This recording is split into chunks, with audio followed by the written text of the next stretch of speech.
কার মুখ দেখে উঠেছিলাম কে জানে, আজকে মারা বছরে প্রথম দিন স্টার্টিংয়েই গাড়ির প্রবলেম, সেলফ খারাপ হয়ে গেল। এই আমাদের মিস্ত্রি আছে আর আমরা আছি রয়্যালটি গেটের সামনে। এই যে ক্যানেল, এই ক্যানেলে গাড়ি পার হচ্ছে আর এদিকে সামনে রয়্যালটি গেট, এদিকে গাড়ি আসছে আর আমাদের গাড়ি ব্রেকডাউন হয়ে গেল সেলফ খারাপ হয়ে।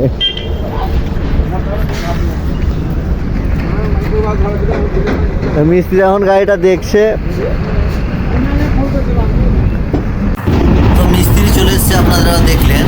এবার আমাদের গাড়ির কেবিন তোলা হচ্ছে। কেবিন না তুললে কিন্তু সেলফের কাজ করা যাবে না। তো এই পাশটাতে সেলফ নেই, ভারত বেঞ্চ গাড়িতে ডাইন সাইডে মানে রাইট সাইডে সেলফ থাকে। তো আমাদের এখন কেবিনটা উঠানো হচ্ছে, উঠানোর পরে মিস্ত্রি কিন্তু কাজে লাগবে। তো মিস্ত্রি ওর ঝুলা থেকে কিন্তু সাপ হেতার পত্র বের করবে। সাপ বলতে গেলে হেতার পত্রের কথা বলা হচ্ছে। তো তার পাইকারি ঝুলা আর সেল ভারত ব্যাঞ্জের গাড়ির কত ভিতরে বুঝতে পারছেন, ওই চাচিসের ভিতরে। মানে মিস্ত্রিতে কাজ করতে গেলে নাটের এই মাথা ও মাথা দেখতে পাবে না, রেঞ্জ কীভাবে ধরবে বুঝতে পারবে না, গুটি কীভাবে লাগাবে বুঝতে পারবে না। আর আমাদের গাড়িটা খারাপ হয়েছে কিন্তু যে রয়্যালটি গেট থেকে পেরিয়ে যে আপনার ক্যানেলটা আছে, ক্যানেলটা পার হওয়ার মুখে কিন্তু। তো এখন মিস্ত্রি এই যে একটা সেলফ দেখছেন, এই সেলফটাই কিন্তু আমরা লাগাবো। অফিসে আমাদের কিন্তু একটা করে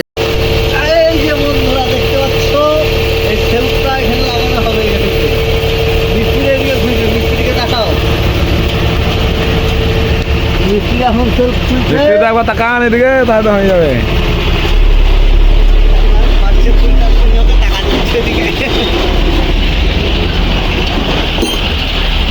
এই আমাদের ম্যানেজার চলে এসছে।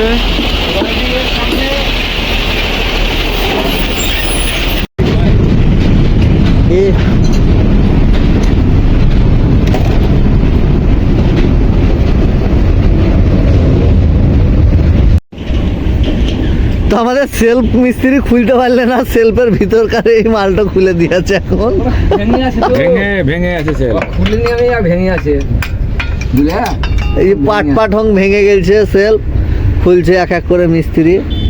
ভাঙার কারণ ওই স্ট্যাক ভেঙে আছে নাকি, ও স্ট্যাক ভেঙে গেছে। আর এই ভারত বেঞ্জের কোম্পানির সেলফ দেখো কোন এয়ার গোড়াতে, কাপড় টাপড় সব সরাতে হবে তবে আর সেলফ দেখা যাবে। তো বন্ধুরা দেখতে পাচ্ছেন সেলফের কি অবস্থা। সেলফ ভেঙে পুরো টুকরো টুকরো হয়ে গেছে। একটা একটা মানে পার্ট যে থাকে লাগানোর নতুনের সময়, সেরকম পার্ট কিন্তু ভেঙে পালিয়ে গেছে। আর ভারত বেঞ্জের গাড়িটা আপনাদের বলে নিয়ে রাখি যে স্ট্যাক দুটো আছে না, খুবই পাতলা। এই কোম্পানিকে কিন্তু সেলফে আরও মোটা স্ট্যাক দেওয়া উচিত ছিল। বেশিরভাগ ক্ষেত্রে কিন্তু এই স্ট্যাকগুলো ভেঙে যাচ্ছে গাড়ি। এই স্ট্যাক ভাঙার কারণে পুরো সেলফ ভেঙে চুরমার হয়ে যাচ্ছে। এবার কিন্তু ওই যে নতুন আমরা সেলফটা অফিস থেকে নিয়ে এসেছিলাম, আমাদের স্টেপ নিয়ে একটা করে সবসময় বলেছি বাড়তি জিনিস থাকে, সেই নতুন আমাদের সেলফ, সেই সেলফটাকে এবার কিন্তু গাড়িতে ফিটিং করবে। অনেকটা সময় হয়ে গিয়েছে, গাড়িটা আমার কলকাতা যাবে, কলকাতাতে টিপো খালি করে কালকে কিন্তু ওকে রিটার্ন আসতে হবে। সেই জন্য আর আমাদের আগে কিছু ভাবনা চিন্তা করে কোনো লাভ নেই। তো মিস্ত্রি এবার আমাদের যে নতুন সেলফ আমরা নিয়ে এসেছিলাম সেইটাকে ফিটিং করার জন্য রেডি করে গাড়িতে লাগাচ্ছে, ফিটিং করার জন্য। যে আপনি সেইবার প্রথমবার খুলে আছেন বলে আপনার দুনিয়ার টাইম লেগেছে। আপনি তো আজকে তো আপনাকে বুঝিয়ে আছেন যে কোন দিক থেকে খুলবে, কি করে খুলবে।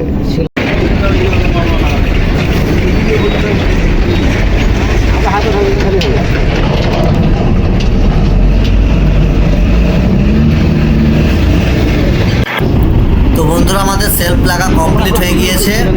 এবার গাড়ির আমাদের কেবিনটা নামাতে স্টার্ট করেছে। কেবিনটা নামানো হবে, তারপর ড্রাইভার একবার স্টার্ট করে দেখবে যে সেলফটা ঠিকঠাক হয়েছে কিনা। তারপর কিন্তু এরা গাড়ি মানে ছাড়বে কলকাতা ট্রিপের জন্য। তো আমার ড্রাইভার উঠে পড়েছে গাড়িতে, স্টার্ট করে দেখবে। মারো মারো মারো মারো মারো মারো।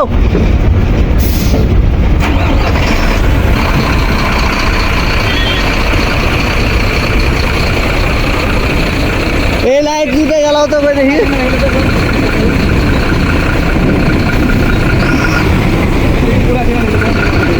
লাইট দুটো জ্বালাও করে।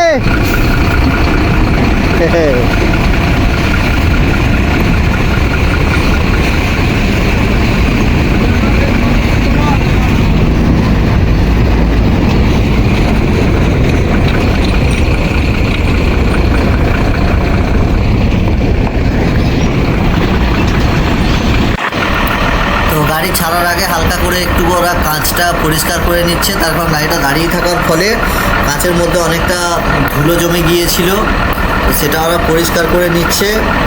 আর গাড়িটা ব্রেক ডাউন ছিল, তার জন্য পেছু দিকে যে ডালপালা গুঁজেছিল সেটাকেও কিন্তু খুলে আলাদা করতে হবে, না তো মানুষ ভাববে এই কর।